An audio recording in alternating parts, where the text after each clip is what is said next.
Hello दोस्तों, स्वागत है आप सभी का आपके अपने यूट्यूब चैनल प्राइम प्रभाकर पे। दोस्तों, आज की इस वीडियो में हम देखने वाले हैं उत्तर प्रदेश के बजट को जो कि 2024-25 के लिए आया था। ठीक है, और ये आपकी आने वाली जो 22 दिसंबर को यूपी पीसीएस की परीक्षा है उसके लिए बहुत महत्वपूर्ण है।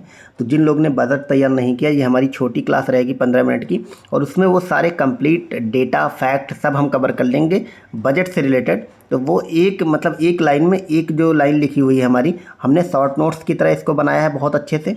और ये जो है शॉर्ट नोट्स भी है, और ये एक लाइन अपने आप में एक प्रश्न है। तो बहुत अच्छी तरीके से ये मेरा नोट्स बना हुआ है, इसको मैं भी आपको पढ़ाऊंगा तो सारी चीज़ें आपको एकदम से क्लियर होंगी। तो आप लोग इसको अच्छे से देखें। छोटी क्लास है लेकिन हमने एक एक पॉइंट को लिया है जहाँ से बजट आपके यूपी पीसीएस में यहाँ से 1 से 2 सवाल देखने को मिलेंगे। ठीक है, तो यूपी का बजट जो है ये आपका पेश हुआ था 5 फरवरी 2024 को। ठीक है, इसको पेश किया था सुरेंद्र खन्ना जी ने, और ये इनका 5वां बजट था। ठीक है, तो ये इनका 5वां बजट था, ये भी आप याद रखेंगे। ठीक है, और ये जो बजट है, ठीक है, ये आपको पता है न्यू इंडस्ट्रियल डेवलपमेंट अथॉरिटी। इस बजट में न्यू इंडस्ट्रियल डेवलपमेंट अथॉरिटी की बात करी गई, यानी कि इसको शॉर्ट में बीडा कहते हैं। और इस बीडा में बी से रिलेटेड जो बात है वो बुंदेलखंड के लिए कही गई है, आप याद रखेंगे, बुंदेलखंड इंडस्ट्रियल डेवलपमेंट अथॉरिटी। आपसे क्वेश्चन पूछेगा तो ये पूछेगा कि बीडा डेवलप किया जा रहा है यूपी में, बीडा कहाँ पे है? तो उसमें 4 ऑप्शन रहेंगे, उसमें आप याद रखेंगे बुंदेलखंड वाले रीजन में ये बीडा डेवलप किया जा रहा है। ये इसका जो जिक्र है वो बजट में आया है। अब आते हैं कुछ फैक्ट्स पे कि हमारा बजट जो यूपी का है वो कितना है। ये बजट जो है वो 7.36 यानी कि 7,36,000 करोड़ का ये हमारा बजट है टोटल। ये मतलब आपके एग्जाम में स्टेटमेंट दिया जाएगा और ऐसे स्टेटमेंट बनते हैं कि हमारा बजट इतने का है। तो इसको आप एग्जैक्ट डेटा याद रखेंगे, 7.36 लाख करोड़। ठीक है, और ये जो है, ये जो पिछला बजट हमारा आया था उससे 6.7% अधिक है, ये भी आप याद रखेंगे। परसेंटेज की बात करें तो 6.7% पिछले बजट से ये ज़्यादा बजट है, ये भी आप याद रखेंगे। इस टाइप के भी डेटा पूछ लेता है। अब हम आते हैं रेवेन्यू सरप्लस पे। ठीक है, रेवेन्यू सरप्लस हमारा कितना है? तो वो 2.97% है। ये डेटा ऐसे ही पूछा जाता है। फिजिकल डेफिसिट कितना है, मतलब राजकोषीय घाटा, वो 3.46%। राजकोषीय घाटा आपको पता है जो टोटल जो इसका व्यय है वो खर्चों से ज़्यादा है।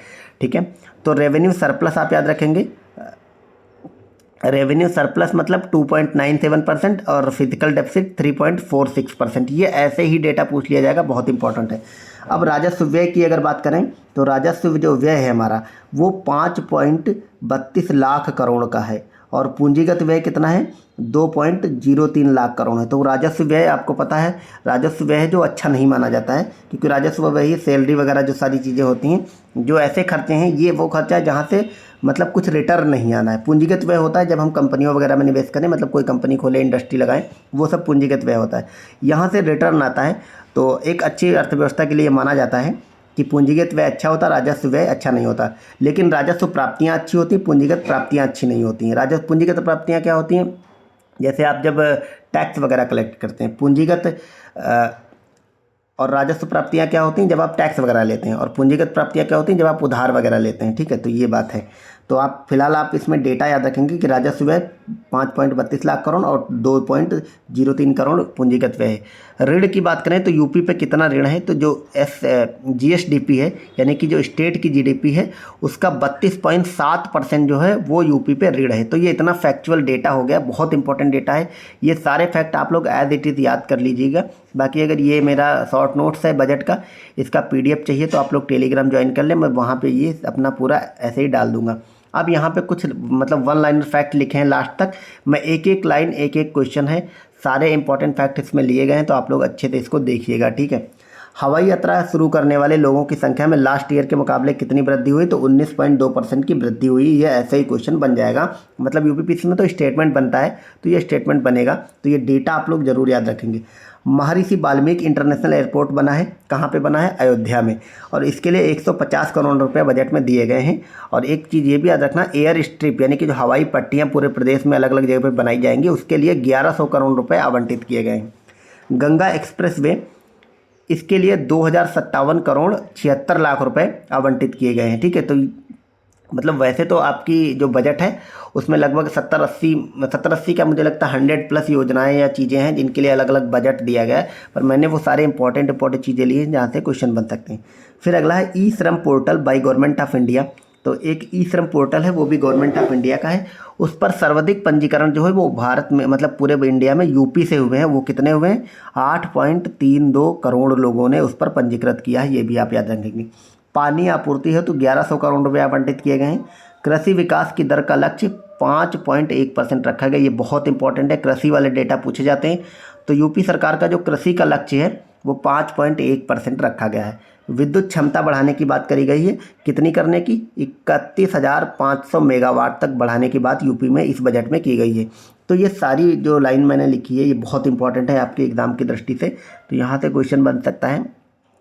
अभी मैं आपको यूपी का इकोनॉमिक सर्वे, भारत का बजट और भारत का इकोनॉमिक सर्वे 4 वीडियो दूंगा, तो उसमें ये सारी चीज़ें कवर कर लेंगे और यहीं से आपके एग्जाम में 5-6 क्वेश्चन देखने को मिलेंगे। ईज ऑफ डूइंग बिजनेस में यूपी की रैंक कितनी है? तो अकॉर्डिंग टू यूपी के budget ease of doing business में यूपी की रैंक सेकेंड आ गई है। ये आप याद रखेंगे, पूरे भारत में यूपी की सेकेंड रैंक है। और सबसे बड़ी बात यह है, यहाँ से आपके एग्जाम में क्वेश्चन बनेगा, इससे पहले इसकी रैंक जो थी वो 14वीं थी। यानी कि यूपी ने एक बड़ी छलांग मारी है, बड़ी जंप लगाई है, 14वें से सीधे दूसरे स्थान पर यूपी आ गया है ईज ऑफ डूइंग बिजनेस में। हेल्थ केयर हेतु 1000 करोड़ रुपए दिए गए हैं। तो ये जैसे ये हेल्थ एजुकेशन ये सब डेटा बहुत इंपॉर्टेंट होता है, तो हेल्थ केयर हेतु यूपी ने दिया 1000 करोड़ रुपए। सौर ऊर्जा का जो लक्ष्य है वो 22,000 मेगावाट का। ऊपर हमने देखा कि ओवरऑल विद्युत क्षमता का लक्ष्य 31,500 मेगावाट का था और सौर ऊर्जा का लक्ष्य उसमें है 22,000 मेगावाट का। आगरा मेट्रो के लिए 346 करोड़ रुपए दिए गए हैं। अटल औद्योगिक अवसंरचना के लिए 400 करोड़ दिए गए हैं। लिंक एक्सप्रेसवे के लिए 500 करोड़ दिए गए हैं। ये बहुत इंपॉर्टेंट डेटा है, मतलब ये सब कभी कभी ना मिलान करने को दे देगा। 4 ऐसी ये सारी प्रोजेक्ट लिख देगा 4 और इधर उनकी मात्रा लिख देगा, आपको मिलान करने को रहेगा ABCD। ऐसे में ऐसे वाले क्वेश्चन ही पूछे जाते हैं। गरीबी रेखा से बाहर आए लोग 6 करोड़। तो इस मतलब पिछले एक साल में गरीबी रेखा से 6 करोड़ लोग बाहर आ गए, ऐसा बजट में बोला गया। तो ये एज इट इज डेटा बन सकता है, मतलब इसमें स्टेटमेंट रहेगा कि पिछले एक वर्ष में यूपी में 6 करोड़ लोग गरीबी रेखा से बाहर आए, ऐसे क्वेश्चन बनेगा। FLFP यानी कि फीमेल लेबर पार्टिसिपेशन रेट जो है, ठीक है, महिला श्रम शक्ति भागीदारी जो यूपी में है वो 32% है। ये डेटा आप याद रखेंगे, बहुत इंपॉर्टेंट है। सर्वाधिक आवंटन किया गया बजट में प्राथमिक शिक्षा को, आप याद रखेंगे। जो ओवरऑल बजट में राशि का आवंटन है उसमें सर्वाधिक आवंटन प्राथमिक शिक्षा को है और वो लगभग आपका 76,000 करोड़ रुपए है, ठीक है। 76,000 करोड़ है सर्वाधिक आवंटन, ठीक है। और इसके बाद जो आवंटन आपका हुआ है वो जल वाले सेक्टर में हुआ है। फिर अगला देखते हैं सेमीकंडक्टर पॉलिसी। तो ये क्वेश्चन आपके एग्जाम में बन सकता है, सेमीकंडक्टर बहुत न्यूज़ में रहता है। सेमीकंडक्टर पॉलिसी अपनाने वाला यूपी जो है वो चौथा राज्य बन गया है। तो आपसे एग्जाम में सेम ऐसे ही क्वेश्चन लिखा हुआ आएगा। ये तो पूछेगा कि कौन सा राज्य बना यूपी, तो चौथा बना है, या फिर पूछेगा इनके यूपी के अलावा और कौन 3 राज्य हैं, सबसे पहले किसने अपनाया था। तो सबसे पहले अपनाया था गुजरात ने, इसके बाद उड़ीसा ने, फिर तमिलनाडु ने और फिर यूपी ने चौथा, ठीक है। तो ये 4 स्टेट हो गए हैं, गुजरात, उड़ीसा, तमिलनाडु, यूपी। नई योजनाओं हेतु 24,863 करोड़ रुपए आवंटित किए गए। तो जो नई योजनाएं लॉन्च हुई, जो मतलब जो पहले से चलती नहीं आ रही हैं, तो उसके लिए इस बजट में 24,863 करोड़ रुपए दिए गए। युवा, महिला, किसान और गरीब को समर्पित है। ये क्वेश्चन ये तो मतलब शुरुआत में ही लिख देना चाहिए था, पर आप इसको याद रखेंगे। ये जो बजट है ये युवाओं, महिलाओं, किसान और गरीबों को समर्पित किया गया है। ग्लोबल इन्वेस्टर समिट हुई थी यूपी में, उसमें 40 लाख करोड़ के निवेश की बात की गई है और इसमें रोजगार 1.10 करोड़ लोगों को दिया गया, ये भी ऐसी बात की गई है। MSME यूनिट टोटल 76 लाख है। तो ओवरऑल यूपी में MSME की बात करें तो टोटल 76 लाख MSME यूनिट है। बेरोजगारी दर कितनी है? 2.4%। ये डेटा आप याद रखेंगे। एरो सिटी की बात करें तो एरो सिटी बनाई जा रही है लखनऊ में। आपसे पूछ लेगा बजट के अनुसार एरो सिटी कहाँ बनाई जा रही है, तो लखनऊ में। नवीन एवं नवीकरणीय ऊर्जा है तो MOU साइन हुआ है, मेमोरेंडम ऑफ अंडरस्टैंडिंग इसको बोलते हैं। ये साइन किया है नवीन एवं नवीकरणीय ऊर्जा में हीरो मोटर्स के साथ, आप याद रखेंगे। जो हीरो है, हीरो फ्यूचर एजेंसी के साथ 4000 करोड़ रुपए का यूपी सरकार का साइन हुआ है। तो ये पूछा जा सकता है नवीन एवं नवीकरणीय ऊर्जा है तो यूपी सरकार ने किस कंपनी के साथ साइन किया, तो याद रखना हीरो फ्यूचर एजेंसी के साथ। यूपी सरकार ने एक फार्मा कॉन्क्लेव कराया था, तो कहाँ पे कराया था? तो यहाँ पे कंफ्यूज आपको नहीं होना, यूपी का था, लेकिन यूपी में नहीं बल्कि हैदराबाद में हुआ था, ठीक है। विंग्स इंडिया 2024 ये भी हैदराबाद में हुआ था। उसमें उत्तर प्रदेश सरकार को चैंपियन इन एविएशन अवार्ड मिला था। तो एविएशन में champion in aviation award UP सरकार को मिला था हैदराबाद में, विंग्स इंडिया 2024 में। डार्क जोन में नलकूप लगाने को प्रतिबंध हटा दिया गया इस बजट में। तो जो नलकूप, यहाँ पे नलकूप का मतलब वो जो बोरिंग वाले नलकूप होते हैं जहाँ से बोरिंग जोड़ के पानी निकाला जाता, तो अब उस पर जो प्रतिबंध लगा था डार्क जोन में उसको हटा दिया गया। ग्रामीण स्टेडियम बनाने के लिए मतलब कुल 124 ग्रामीण स्टेडियम बनाए जाएंगे, ऐसा बजट में कहा गया है 117 विकास खंडों में। तो ये संख्या आप याद रखेंगे 124। अब यहाँ पे 26वां राष्ट्रीय युवा उत्सव मनाया गया। कहाँ पे मनाया गया? तो ये कर्नाटक में हुआ सबसे पहली बात तो। और यूपी की जो लोकगीत की टीम थी उसको पहला स्थान प्राप्त हुआ है, इस बजट में ऐसा जिक्र किया गया। और बहुत इंपॉर्टेंट फैक्ट है, आपके एग्जाम में क्वेश्चन बनेगा।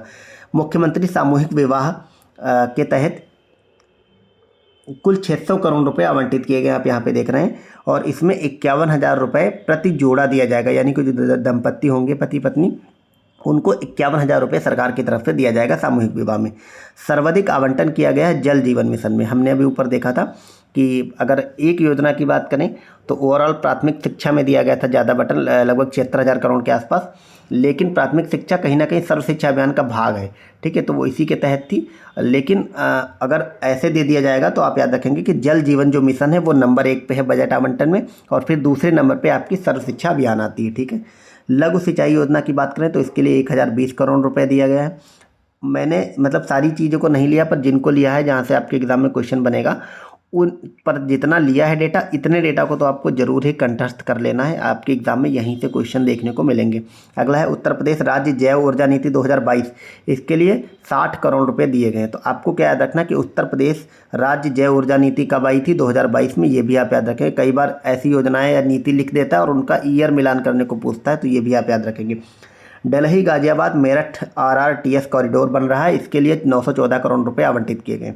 कन्या सुमंगला के लिए 700 करोड़ दिए गए हैं। सामाजिक वानिकी के लिए 600 करोड़ और महाकुंभ 2025 के लिए 100 करोड़ रुपए आवंटित किए गए हैं।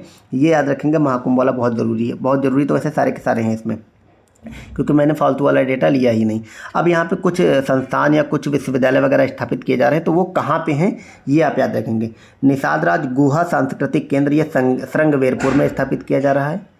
संगीत महाविद्यालय हरिहर आजमगढ़ में स्थापित किया जा रहा है, ये जिला और ये नाम दोनों याद रखेंगे। महर्षि वाल्मीकि सांस्कृतिक केंद्र चित्रकूट में बन रहा है। पशु चिकित्सा महाविद्यालय गोरखपुर में और भदोही में बन रहे हैं। महात्मा बुद्ध कृषि एवं प्रौद्योगिकी विश्वविद्यालय कुशीनगर में बन रहे हैं, इसके लिए 100 करोड़ रुपए दिए गए। और निफ्ट यानी कि national institute of fashion technology ये वाराणसी में बन रहा है, 150 करोड़ रुपए इसके लिए दिए गए हैं।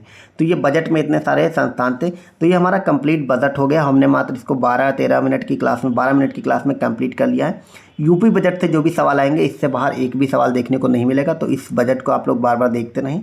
और इसकी प्लेलिस्ट, इसमें सारे वो डेटा मैंने दे दिए जहाँ से आपके एग्जाम में क्वेश्चन वगैरह बन सकते हैं, तो आप लोग अच्छे से देखें। इसको रिवीजन के लिए ये PDF डाउनलोड कर लें, मैं अपने टेलीग्राम पे डाल दूंगा, तो वहाँ से इसको बार बार देखते हैं। 4 पेज का PDF मैंने बनाया शॉर्ट नोट्स के रूप में, तो इसको आप मतलब मैंने आपको 12 मिनट में करा दिया, आप लोग इसका रिवीजन भी 10-10 मिनट में कर सकते हैं। तो आप लोग इसको 7-8 बार करते देखते जाइए, तो यहीं से क्वेश्चन मिलेंगे। इसके बाद मैं आपको यूपी का इकोनॉमिक सर्वे का वीडियो कल दूंगा, और फिर इंडिया बजट और इंडिया का इकोनॉमिक सर्वे का वीडियो दे दूंगा। तो इसी मतलब ऐसे ही 12-15 मिनट की सारी वीडियोज़ रहेंगी, तो आपका लगभग 1 घंटे की वीडियोज़ में ये सारी चीज़ें कवर होंगी, और उससे आपको 7-8 सवाल आपके एग्जाम में देखने को मिलेंगे। ठीक है, तो चलिए वीडियो को एंड करते हैं, मिलते हैं अगले वीडियो में। Thank you so much, bye bye.